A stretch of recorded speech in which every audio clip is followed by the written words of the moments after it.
Everybody, welcome and thank you for the opportunity to be here. We're very happy to share with you what we did in Novi. A little bit of background about our program. Michigan is divided up into 10 regions. Novi, Michigan resides in the 10th region, which houses 51% of the population. So we are the largest region in the state. And Novi Adult Education is part of Novi Community School District. We are a program that is about medium size. We have about 400 English as a second language students that we service. I think that one of the things that's important to know, at least about our program and our district, and I know about me, is that we have a mindset, or my mindset is where there's a will, there's a way. And so when we were faced with the dilemma of how we post-test our students in adult education, there had to be a way to do it. And the idea came to, as I was standing out, quite frankly, looking at our school, the parking lot, which was a tremendous amount of space, and the idea came, why can't we test here? And so I should say that that was really the birth of the idea. And then the idea itself was then pitched to my assistant superintendent, Dr. RJ Weber, and to our IT manager, which is Anthony Lacricchio. And we took the idea and we took off from there in terms of how can we make this happen. And I'm very fortunate to share that we have a very supportive school district. Our administration supports not just K-12, but they support alternative and adult learning as well. So we are very fortunate in that respect. So with that, I would like to hand this over to my ESL teacher, Tom Razor. First off, good afternoon. Thank you for the opportunity to talk about the project that we ran in late May. I was on site for the 3 days that we did this, along with 2 other teachers. And I just want to talk briefly about what we did, what we learned, and what we want to adjust for the next time we did this. So I'll start off with some images. You guys can see where we were working. We have these very large bus lanes drawn out. So when we put cars in these, they're like 8 feet apart. We just don't have trouble with social distancing in that way. And we're also really lucky to have this big overhang. So it did rain one of the days, but we're not going to get rained on. And so it worked out really well for us physically. We offered this as an alternative for our students. So we offered remote testing in the purely, set up their laptops fashion. And then we also offered this alternative, coming to our lot, using our Windows 10 laptops for students who are comfortable with it, for students who didn't have a good home environment, whatever. And we had a lot of really good uptake for it. So I'm gonna go through just like a basic structure of what we did. And then I can sit in the Q&A and answer any questions for me as well. But the basic structure of what we did was 4 parts. We signed students up on web service need to meet about 2 weeks ahead of time. We invited all of our students who needed a post test. So we cover ESL and ABE students.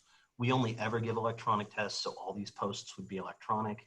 We had a great response. I think we had a couple students sign up and then not arrive. I'll go through results at the end, but it was about 50 people in total. So it was quite a few people. And we started the sign up about 2 weeks out to do this in late May. So we started this in the middle of May when things for COVID were still pretty uncertain. Once we had our signups, we built an appointment list, which we'll show off. And then that was kind of our pre-setup.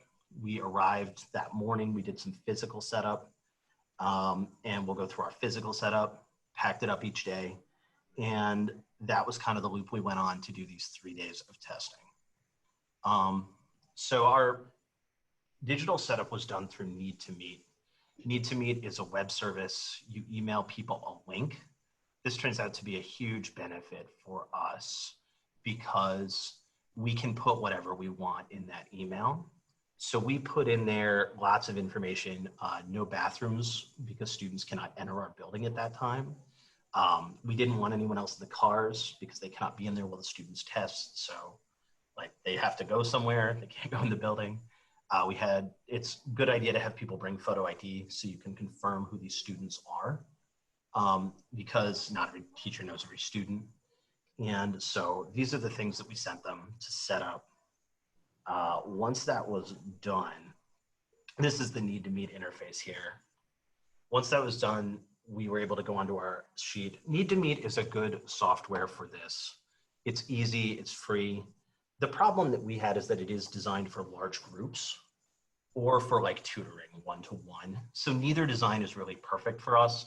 And also, as you can see on the interface here, there are so many slots. It's really hard for students to figure out like, when is my time and where am I signing up? But we did do this, and it led to our testing design of one slot every 15 minutes. So a new student arrives every 4 times an hour. That was designed at the time in May to ensure that we would stay under the gathering limit that had been imposed on us. It was possible for us to do it, but it would be easier with a higher gathering limit as things relax a tiny bit in the Northeast. It led to a lot of downtime, and we are thinking next time we might be interested in doing them in slightly larger flights and maybe with a different scheduling software. This was our appointment list that we kept. You can see it's got the 15-minute arrivals. We have on here student CASAS IDs so that we can, quickly get them into the system. This is a living document that we used that all of our teachers had access to. If somebody arrived, we blocked them out green. If someone missed, we blocked them out orange. We put emails in there, phones, to just try and get everybody into the lot at their specific time so that we could give them a test. That's everything that we did ahead of time.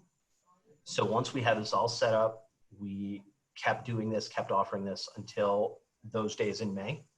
And on those days in May, we went ahead and we started physically setting up. So we arrived in the morning, about an hour before the first appointment. We pulled out everything we needed. The physical equipment that's the most important is this Wi-Fi hotspot. And so here I'm actually gonna toss this over to Anthony Lucrecio in our tech department, and they're gonna talk about like what that is. But we're really grateful that we had access to that, because without that, this is just totally impossible. Appreciate you guys inviting us here.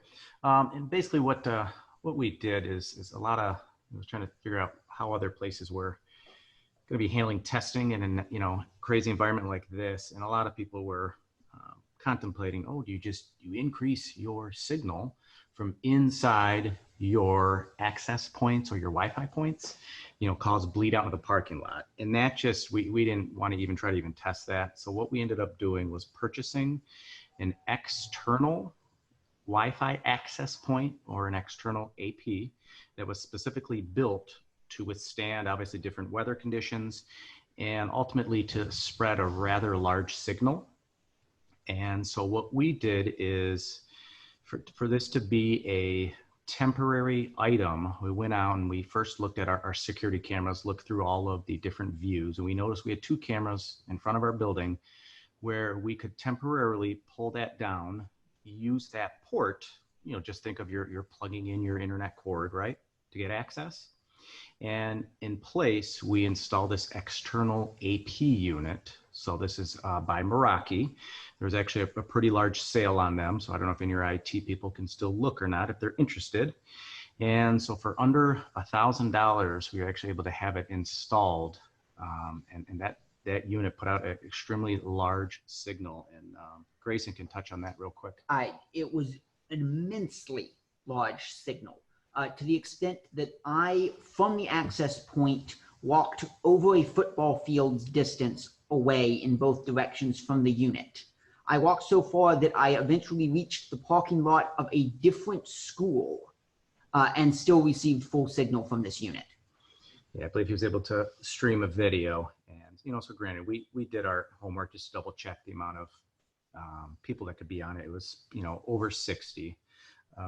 Actually, I think it was more into 70 to 80. So that's kind of the outlook on that, the makeup. And we actually moved forward, and for an extra under $400, had a contractor come out and put a new actual drop, so where you would plug the device into. So now that's a permanent staple on our building, because I think we all know at this we're going to be going remote to traditional, remote, traditional. So we want to have this basically at our fingertips and whenever we need to. All right. Thanks a bunch, guys. Yeah. So with that in place, it was possible for us to start doing our testing because we do depend on that consistent connection. Other than that, the core of our setup was similar to what we would use for an on-site test, 15 laptops, big basket of headphones.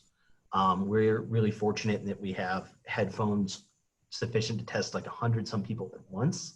And that means that we can recycle them. So we set up with 2 tables, a clean and a dirty. The dirty table is not really dirty. It's just a place to put stuff that needs to be sanitized. We set up with disinfectants, gloves and masks for staff, hand sanitizer for those who could not tolerate the gloves or who weren't going to be directly working on the computers.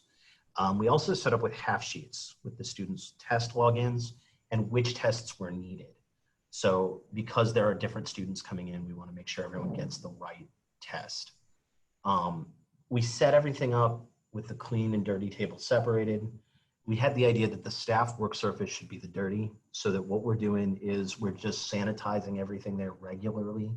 And the clean table is going to be reserved for computers that have been sanitized, been cleaned, been given a new clean set of headphones, and are now ready to be taken out to a student without having any contamination concerns. So we prepped for the first arrivals, and then we just kind of waited for our appointments to come up. Once they came in, we moved people to spaces. We just kind of flagged them down, brought them to the space we'd like. We checked that ID, and then we just had a little kind of script ready to go. And that script included stuff like, we will be circulating in the lot, looking in your windows. We're not spying, we're just watching. Please put your phone away. Just like live, they all have phones and we do want them away. So almost everybody used their glove compartment, which because we are looking in the cars, that's very secure. It's gonna be okay. So they put their phone away. They would use our headphones. We would bring out the computer, the headphones, and that paper with their ID, set them up. We would monitor that setup process where they plug in their ID, make sure that it's the right student, look at their tests, help them pick a test. And then finally, we would let them start. We would respond to any questions, hands that went up. We would make sure there's no phone usage, no external conversation. When a student is done, they just flag us down. At that point, we check to make sure that we have got 2 scores from the student or however many we need. But you don't want them to drive away if you don't have what you need. So we make sure we have what we need, and then we thank them, send them on their way, take our machine back, drop that on the dirty table. And whenever we have a moment, we sanitize those as quickly as we can, return them to the clean table because they are now ready for use, cycle out the headphones for new headphones, and it's ready to go again. And in this way, we were able to get through 4 people an hour, 8 hours a day. So, 30 some people a day, very efficient, and could be even more efficient if people can queue up at the same time, 3 arrivals instead of 1. Some considerations that we had, there is an admin station. That's where the person who's watching the results roll in, intervening if something needs intervened with for some reason. We found that was really helpful to put 1 person on that station and no one else to prevent cross-contamination. So multiple people aren't touching it and you don't have to wash it 1,000 times. And that really helped us be more efficient. Another thing that we thought about is just that in the future, it is less than ideal to have people sitting in these polluting cars, breathing, whatever, and that it might be ideal to do something very like this, but in a tented or outdoor setting. Though obviously the cars do have the benefit of climate control because it does get pretty hot. The other things that we had some trouble with, we did have trouble with some outdoor distractions. I had a young man try to take a test during a parade that was for graduating seniors that we didn't know about. I kept offering him to do it a different time and he kept doing it and did pretty well, so he's a trooper. But really coordinating these things, no mowing while you're doing it, really will benefit the students. And then other than that, just that it is working outside and it is pretty difficult. Our results were quite good. We were able to test 55 additional students this way. About half them made gains. And keep in mind that that is just 2 months after the school shut down completely, the earliest 2 months of remote instruction. So we're pretty happy with that. The students seem really effectively very happy to be back on the property doing stuff. And just from my personal, it was a delight to see people again. It felt really good. So we were glad to be able to offer this to people who wanted that option, who preferred that option. Those are kind of the things that I have to talk about from our experience. But I will go into the Q&A and answer any questions that anyone has got. This is Janice. There were a couple of questions, Thomas, that came up over and over again. One was if you could describe the name of the external AP that you used, please. And if you know the AP Wi-Fi unit. And I think Anthony Lucrecio was going to send that link. Oh, great. Yeah, I'll let Anthony and them take care of that because I do not know the name of the. Yeah, I'll add it. And also it's a Meraki MR74. And so for everything installed with the unit, with the licensing, it was $978, so under $1,000. And Cisco bought Meraki, so if anyone's familiar, it's a solid unit. And if I could, someone asked, I saw in the chat box, what about winter? To be honest with you, ideally we would not want to test in winter, but if it came down to it, I would still do the same. I would try it out in the winter with the cars running. Not ideal, but if it's a way to get that post test, I'm going to try it.